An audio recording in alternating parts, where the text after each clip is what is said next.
هذه الفتاة وجدت قطة غريبة في المدينة. القطة كانت تبدو حزينة وتحاول الهرب من الناس، لكن بعد عدة محاولات تمكنت الفتاة من كسب ثقة القطة، ثم قامت بأخذ القطة إلى الطبيب البيطري. وهناك كانت الصدمة، حيث تبين أن الكسر الذي تعاني منه القطة ليس كسرا طبيعيا، بل هو نتيجة تدخل بشري.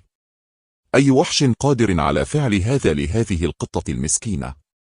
وتم إجراء عملية جراحية للقطط، وعلى الرغم من ضعف احتمال نجاح العملية الجراحية، إلا أنها تمت بنجاح.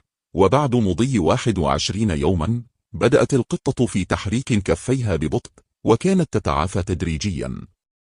ولحسن الحظ أصبحت القطة الآن تتمتع بصحة جيدة جدا وتحظى بمحبة عائلة كاملة.